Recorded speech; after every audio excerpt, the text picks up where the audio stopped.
Seja bem-vindo ao podcast Conexões de Esperança.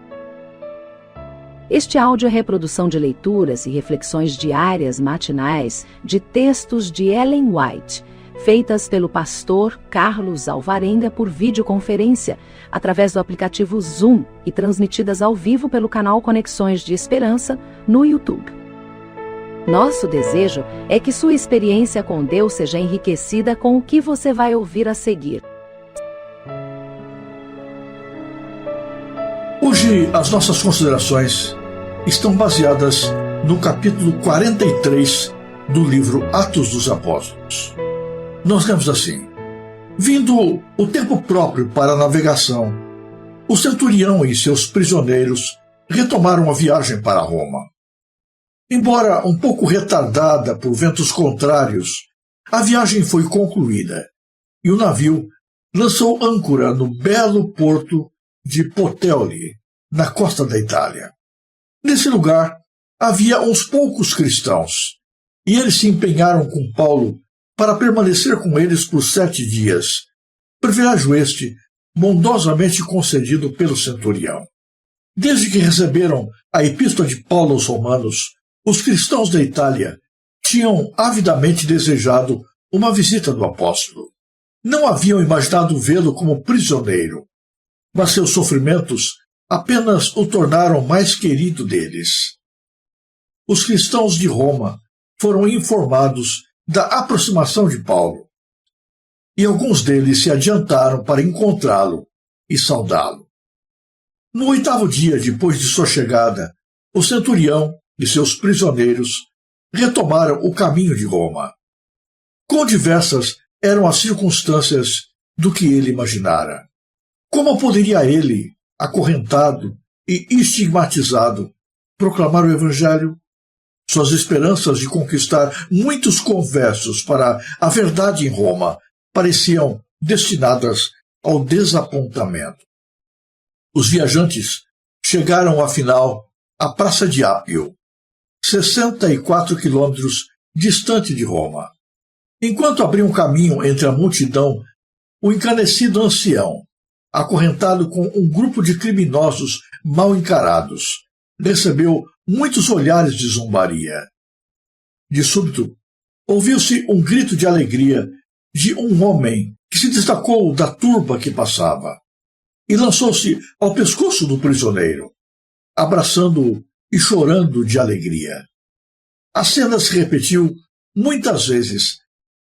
Muitos reconheceram no preso aquele que, em Corinto, Filipos e Éfeso, lhes havia pregado as palavras da vida. Os soldados impacientaram-se com a demora, mas não tiveram coragem de interromper essa feliz reunião, pois também eles aprenderam a respeitar e estimar seu prisioneiro. No meio do simpatizante e lacrimoso grupo de crentes, o apóstolo louvou a Deus em voz alta. A nuvem de tristeza que estava sobre seu espírito se dissipara. Sua vida cristã tinha sido uma sucessão de sofrimentos, de desapontamentos e provações. Mas nesse momento, ele se sentia abundantemente recompensado. Não podia queixar-se do passado, nem temer o futuro, e se rejubilava em seus sofrimentos por amor de Cristo. Em Roma, o centurião Júlio entregou seus prisioneiros ao comandante da Guarda Imperial. A boa referência que deu de Paulo, somada à carta de Festo, permitiram ser o apóstolo favoravelmente considerado pelo comandante, e em vez de trancado da prisão, foi-lhe permitido viver em uma casa alugada. Embora ainda ficasse constantemente acorrentado a um soldado, tinha liberdade para receber seus amigos e trabalhar para o avanço da causa de Cristo. Muitos dos judeus ali se encontravam. A eles, antes de tudo, queria Paulo apresentar os fatos que diziam respeito a si mesmo e à sua obra, antes que seus inimigos tivessem ocasião de os incitar contra ele. 3 dias depois de sua chegada, reuniu os líderes judeus e de maneira simples e direta, declarou por que viera a Roma como prisioneiro. E nada disse dos abusos que havia sofrido das mãos dos judeus, nem das repetidas tramas para assassiná-lo. Suas palavras caracterizaram-se pela prudência e bondade. Em resposta, seus ouvintes afirmaram que não tinham recebido acusação alguma contra ele. Expressaram ainda um forte desejo de ouvir as razões de sua fé em Cristo. Uma vez que eles próprios desejavam isso, Paulo pediu que escolhessem um dia, quando lhes apresentaria as verdades do Evangelho. No tempo marcado, muitos foram ter com ele, aos quais declarava com bom testemunho o reino de Deus e procurava persuadi-los à fé em Jesus. Ele relatou-lhes sua experiência e apresentou argumentos das Escrituras do Antigo Testamento com simplicidade, sinceridade e poder. Paulo ensinou que a religião é uma coisa prática e uma energia salvadora, um princípio inteiramente de Deus, uma experiência pessoal do poder renovador de Deus sobre o coração.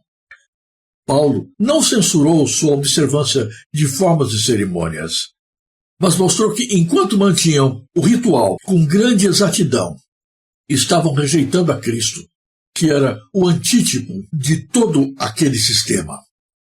Paulo declarou que antes da conversão tinha rejeitado a Jesus de Nazaré, considerando-o impostor, porque ele não preenchia esta concepção.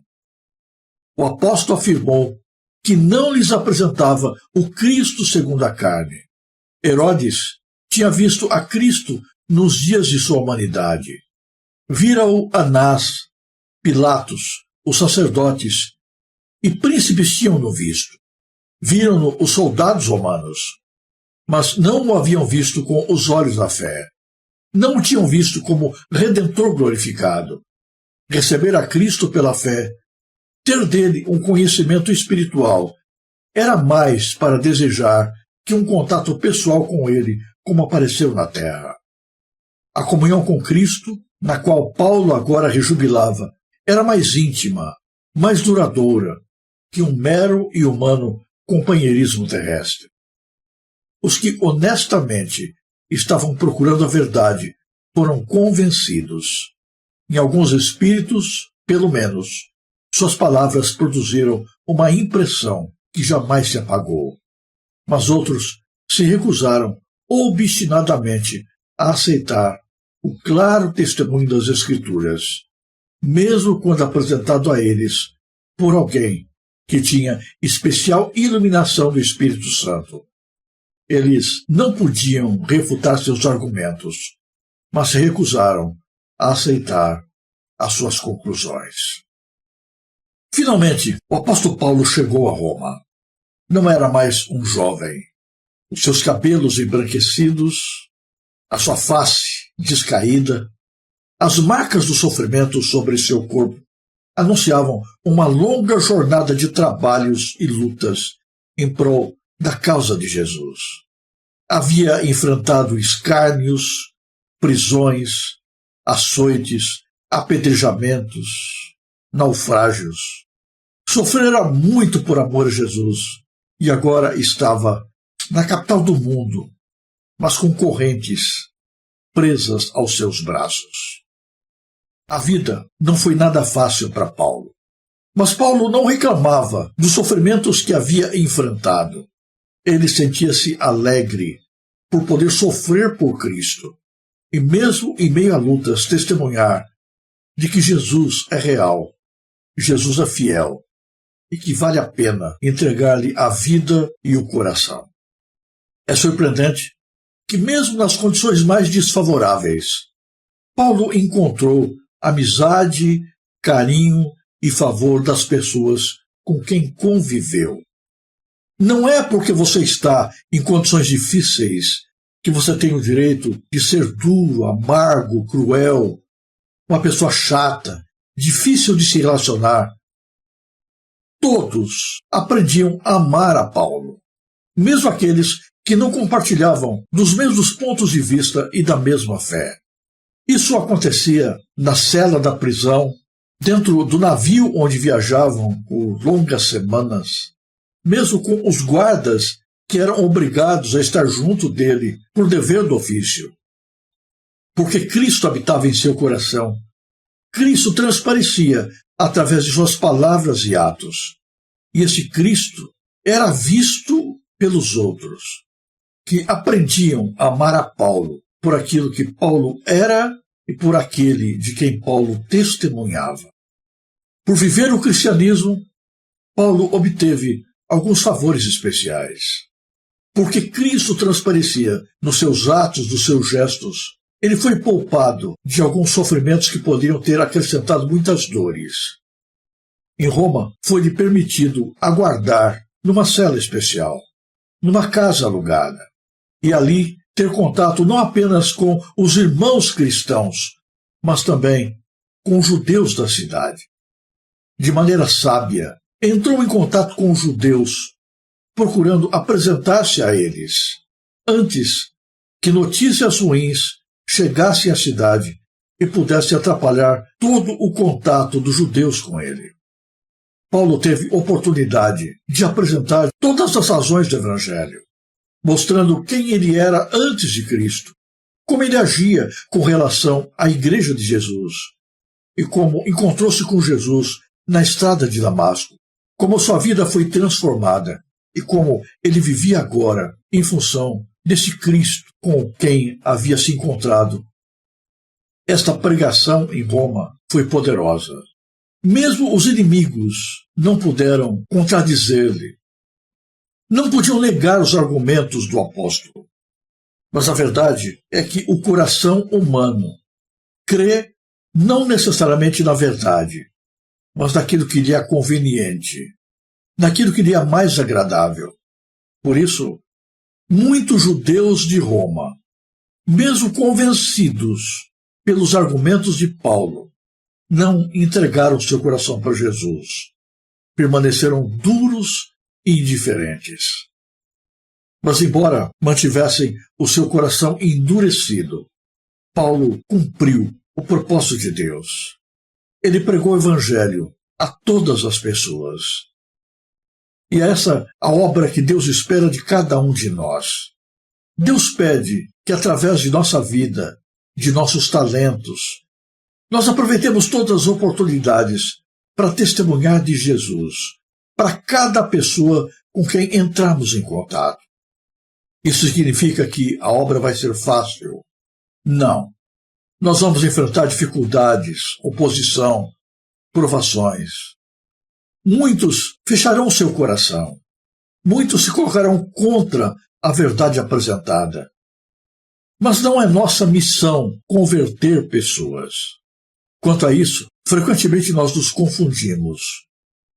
Deus não nos chama para convertermos corações.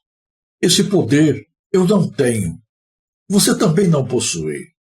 Você pode ser uma pessoa culta, eloquente, experiente, mas você não tem poder de mudar o coração de ninguém. Somente Deus pode fazer isso. E esse Deus, que tem o poder para converter o coração das pessoas, não muda o sentimento delas contra a sua vontade. Deus respeita a liberdade de escolha. É por isso que muitos ouvem, estão convencidos, não têm argumentos contra a verdade, mas ainda assim não aceitam, porque elas escolhem isso. E Deus não pode lutar contra a sua liberdade de escolha. Deus respeita as escolhas pessoais. No entanto, Ele espera que cada um de nós cumpramos a parte que nos corresponde e testemunhemos de Jesus. Esse é o nosso trabalho.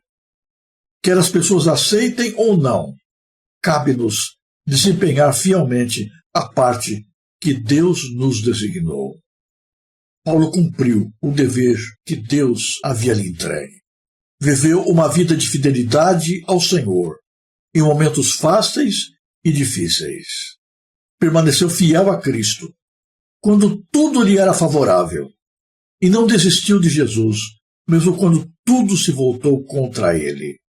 Enfrentou prisões, açoites, escárnios, humilhação, mas não desistiu de Jesus. Hoje, os seres humanos desistem de Jesus muito fácil. Qualquer provaçãozinha, qualquer dificuldadezinha que surge no caminho, qualquer pessoa que olhe com uma cara feia, com um olhar mais duro, é suficiente para que pessoas digam: "Ah, estou magoada. Não vou mais à igreja. Eu vou desistir da igreja. Eu estou abandonando a fé. Porque os irmãos não foram bondosos comigo. Porque Deus me decepcionou. Porque Deus não me atendeu, não me tratou como eu achava que deveria ser tratado." Que tragédia. As pessoas desistem muito fácil de Deus. Mas Deus não desiste de seus filhos. Paulo permaneceu firme, a despeito de tudo, e foi fiel até a morte. No Apocalipse, Jesus, a testemunha fiel e verdadeira, diz para os seus filhos: "Sê fiel até a morte, e dar-te-ei a coroa da vida." Ser fiel a Jesus, quando vai tudo bem, é muito fácil. Ser fiel a Cristo, quando a geladeira está cheia, quando há dinheiro na conta, quando há saúde com abundância, quando tudo vai bem na família, quando tudo nos sorri, não exige nada de nós. É muito simples fazer isso. Qualquer um pode responder assim. Não é isso que faz a diferença. O que faz a diferença na vida dos servos de Deus é o amor a Jesus, é o apego a Ele, que se dispõe a permanecer com Cristo, mesmo quando todos os ventos soprem em contrário, mesmo quando tudo dê errado, mesmo quando tudo falhe, mesmo quando todas as tuas expectativas aconteçam de maneira contrária, mesmo quando parece que Deus esqueceu de você, mesmo quando parece que Deus te abandonou. Deus espera que você permaneça firme nele, segurando na sua mão. Todo o sentimento de desamparo é unicamente humano. Deus promete estar conosco sempre, em todos os momentos, nos bons e ruins, até a consumação dos séculos. A vitória não é de quem começa a carreira cristã bem, na frente, com garra e decisão. A vitória é unicamente dos que cruzam a linha da chegada, daqueles que perseveram até o fim, daqueles que, a despeito de cansaço, de sofrimento, de desgaste, de estresse, de perdas, não desistem e permanecem até o fim. Está disposto você a permanecer firme até cruzar a linha da chegada?